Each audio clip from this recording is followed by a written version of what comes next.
Sometimes what looks like love is something else. Sometimes being present, kind, and caring doesn't lead to peace, it leads to silent pressure. This video is not for the faint-hearted. It's for those who want to understand what truly hides behind emotional roles in modern relationships. If you've ever felt like your love became a job, or your care turned into quiet responsibility, this might explain why. In the calm and quiet moments of a relationship, when love feels like a peaceful home, there can be hidden truths that many people don't notice, or don't want to talk about. You came into the relationship thinking your care, support, and presence would build trust. You believed that by giving your love, things would become better. But sometimes, even real affection starts to feel heavy. It slowly turns into a quiet burden, especially for the man who keeps giving without protecting himself. This isn't always because the woman is bad or manipulative. Often it's because there's an emotional pattern running in the background that no one is aware of. In this video, we'll explore how love can slowly turn into something else, how presence becomes expected, how care becomes duty, how kind actions become invisible proof, and how, especially when there's no stable father figure in her life, you, the caring man, might unknowingly walk into a role that was already waiting for someone to fill it. This emotional space doesn't ask for love, it asks for filling an empty spot. It doesn't say it directly, but it demands from you silently. Some men who truly love and care end up carrying a responsibility that was never discussed, never agreed upon. The bond may look romantic on the outside, but underneath, it may be more about healing something from her past than building something for the future. The line between love and duty gets blurry. Even when your intentions are pure, even when you just wanted to help, sometimes the legal system can step in. It doesn't care about feelings, it looks at actions. And those small emotional gestures, your consistent presence and your care, they may turn into something permanent. This channel is for people who want to see deeper. We're not here for surface-level relationship talk. We're here to explore emotional patterns, guided by deep psychological insight. Today we'll look at these complex emotional structures using Freud's ideas, especially how longing, absence, and fantasy shape love today. So prepare yourself. This is not just a discussion, this is a wake-up call. You might think you understand love. You might think being emotionally present is always good. But today's video might change that belief. It might show you how love, in certain relationships, becomes a trap, a psychological one. You thought you were in love. You thought that being present was the one thing she needed, that your emotional availability would finally fix everything. But maybe, just maybe, you didn't see the full picture. Maybe this love was never truly about you. Sometimes affection is not about connection, it's about filling a role.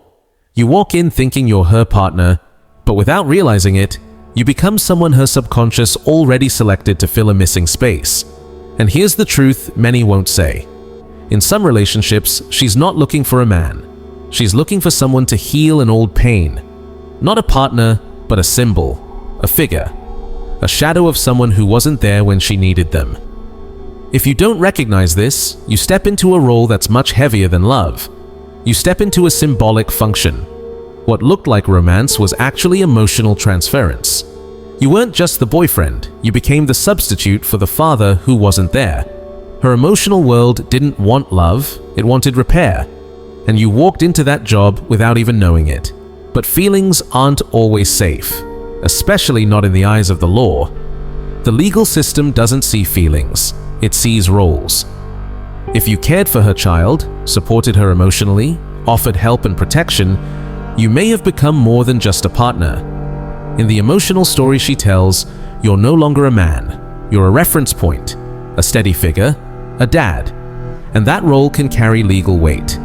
Your care becomes evidence, your presence becomes proof, and your love becomes a silent contract. What started as affection becomes a form of emotional custody. This is how, in certain cases, the safe space you gave turns into a symbolic prison. You came in as support, but now you're locked into a story you never wrote, living a role you never asked for. And when the system looks at this emotional picture, it might decide you're responsible, even if you never agreed, even if biology says otherwise. In this silent court of emotions, you may not be remembered as a man, you'll be remembered as a role. And once that role is no longer needed, you can be removed but still legally required to stay involved. If you think this is too dramatic, wait. It happens more than you think. Some emotional structures work this way. They use neediness as reason and past pain as fuel. And the person who only wanted to help becomes the one who must pay the price for someone else's unresolved history. So let me ask you, if you were the safe haven, why do you feel trapped now? Keep watching until the end, because the final piece of the puzzle comes last. Here's the twist. You were never the father, you didn't sign anything, you weren't part of the pregnancy, you weren't involved in the beginning, but slowly something shifted. My son became our son. Can you help? Became you're responsible, and without knowing it, you stepped into a space you never even saw. This wasn't out of manipulation, it was out of deep emotional need. Freud once said, "Where the real father is missing, the unconscious tends to fabricate a substitute." You showed up just when that emotional space needed to be filled. You thought you were building love, but what you were actually building was a function. You weren't just chosen as a partner. You were emotionally assigned a mission, give form to an old emptiness, even if you didn't understand it. And here lies the silent danger. That emotional role can turn into legal reality. The affection you gave, the support you offered, the presence you kept, all of it can be seen as silent approval, as if you accepted the role of father without saying a word. In a future conflict, when you say, "I'm not the father," someone might reply, "But he calls you dad." And in that moment, what matters more, biology or emotional history? You might be shocked to learn, emotional presence often wins. This is one of the most uncomfortable truths of our modern emotional world, where affection becomes a form of proof, where empathy is no longer just kindness, but becomes part of the rules, and where care, even when given freely, can be turned into a sign of long-term commitment. You were just trying to help. You were present. You gave your time, your heart, and your care. But now you're seen not just as someone who showed up, but as someone who must stay. But does that make you a father? You didn't sign any birth certificate. You weren't there from the start. But yes, you were there. You helped when needed. You took the child to the doctor. You picked them up from school. You helped with homework. You taught them to ride a bike. You listened to bedtime stories. For you, it was simple. It was just love, a natural part of being with someone who already had a past. But here's the difficult part. In many emotional and legal contexts, every small gesture you gave out of care can later be used as evidence. Not of kindness, but of responsibility. The system doesn't analyze feelings, it tracks behavior. And in the end, your affection may not be seen as noble, it may be seen as proof of a bond, a permanent one. The modern world wants someone to be responsible. And when the real father is missing, maybe because he failed, disappeared, or was never involved, the system looks for a replacement. And if you've been there, the spotlight turns to you. In family courts, the judge may not just ask about DNA, they might ask, who was there? Who showed up? Who filled the space? And in that moment, affection becomes an argument. Care becomes a criterion. Presence becomes a position. And without knowing it, with each kind gesture, each act of love, you've been stepping deeper into a role that holds not just emotional weight, but legal weight too. Courts don't ask what you meant. They ask what you did. They look at your role, not your feelings. Freud would call this symbolic displacement.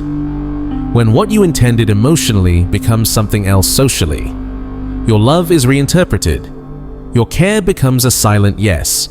Your kindness becomes a quiet contract. The intention behind your gestures disappears. What remains is their meaning, how they're understood by others, and by the law. This is the quiet irony. The same things you did to show love can now be used as the foundation of a legal commitment you never formally accepted.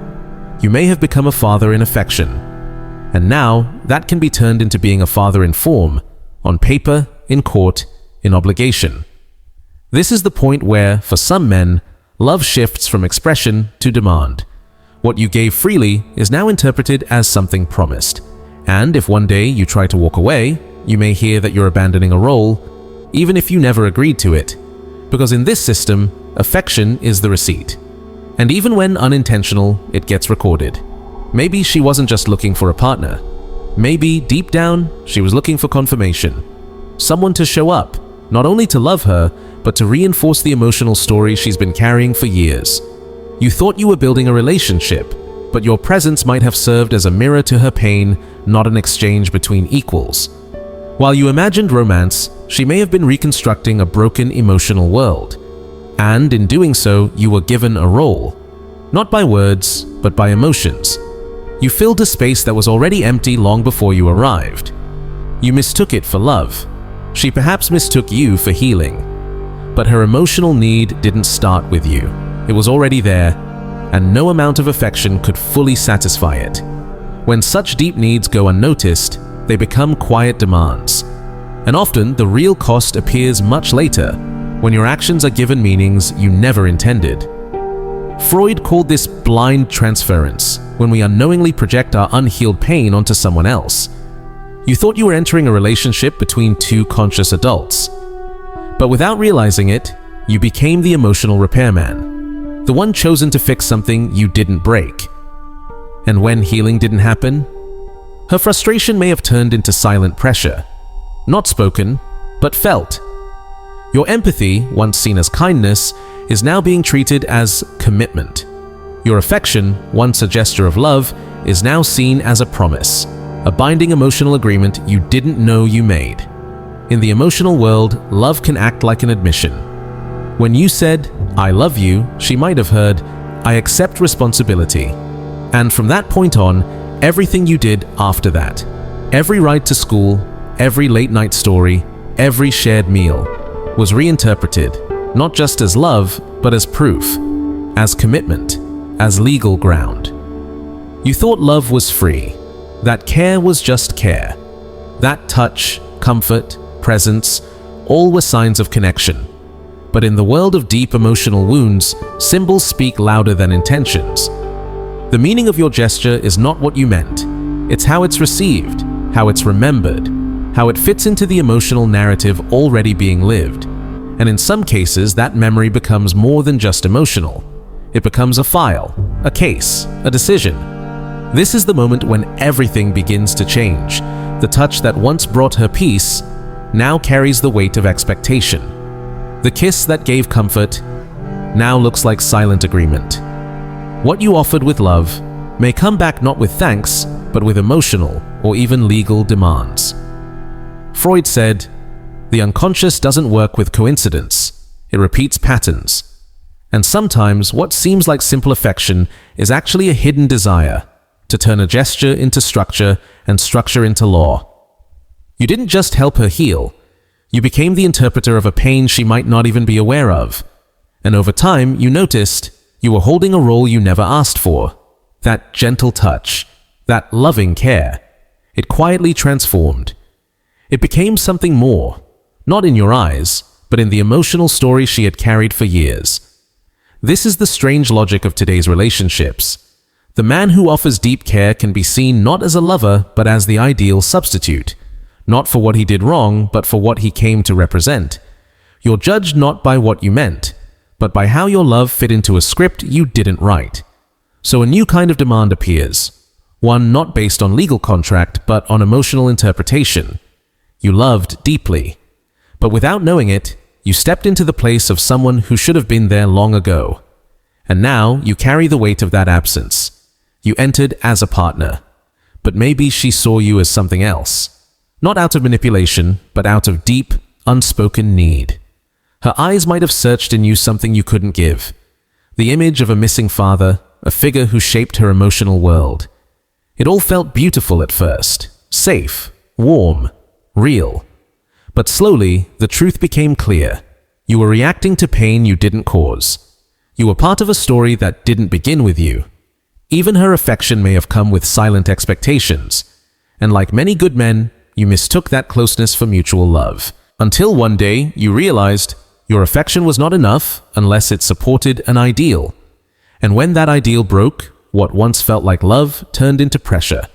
Freud would call this transference, when past wounds leak into the present, and today's love becomes a stage for old pain. You weren't just a man in her life, you were a replacement, not by your choice, but by a need that existed before you, and like all unresolved pain, it doesn't want understanding. It wants a target. You never shared blood, but now you're being held emotionally responsible. Your kindness slowly turned into obligation, sometimes even legal responsibility. This emotional drama didn't start with you, but somehow, you've been assigned its consequences. You thought you were building a loving relationship. What you inherited was an emotional legacy, a script written long ago, but with your name now listed as the one responsible for how it ends. And what's the cost? Far more than just affection. She says she's strong, independent, self-made, that she doesn't need anyone. But when the relationship ends, what should have ended with emotional clarity doesn't. Instead, the emotional weight is passed on to others. We live in a strange contradiction. Freedom is celebrated loudly, but in practice, the breakup is managed with external help, legal systems, and silent demands. The relationship ends on one side, but the pressure continues on the other. The affection you gave is now seen as a contract. The listening you offered becomes evidence. The freedom she claimed turns into your responsibility. This is the silent paradox of our time. Men are pushed out emotionally, yet called back when there's a cost to pay. They no longer have access to love, closeness, or daily life, but are still needed when support is required. Freud already warned us, human desire is divided. In the light of day, it claims independence, but deep down, it still longs for compensation. And this is where the man is placed, not as a lover, but as a symbol of emotional repair. You weren't chosen for love. You were chosen to fill what was missing. And with that comes invisible burdens. At first, you were a place of peace, a shelter, a safe zone where she could finally rest. But over time, that shelter changed. What once was welcome became something else, a kind of symbolic prison, where every act of love was later seen as proof of commitment. The same hand she once held now feels like a contract. The same presence she praised is now used as silent evidence. This emotional dynamic, Freud called it ambiguous, where love symbols double as emotional debts, where comforting touch becomes an emotional clause, where care becomes a silent sentence. And just like that, you are no longer a man who once loved. You are now a part of something older, deeper, and unchosen. In this invisible court of emotions, there are no judges, no verdicts, but still, there are expectations, symbolic demands. And sometimes a man who doesn't understand why he's being judged, and perhaps the most painful truth of all. You're being punished, not for doing wrong, but for caring too much. You came in as a shelter. Now you are the defendant who remains. Your affection, once your gift, is now the very evidence that holds you down. And the sentence, you feel it, in your emotions, in your freedom, in your skin. Until this system understands the symbolic trap it creates, the good men, those who loved sincerely, will keep paying the price for emotions that were never truly theirs to carry. This channel is not here to make you comfortable. It's here to make things clear, to bring light to what hides behind soft words. Here, truth doesn't wear makeup. It bleeds, it cuts, it reveals. If you're ready to see love as a battlefield, welcome.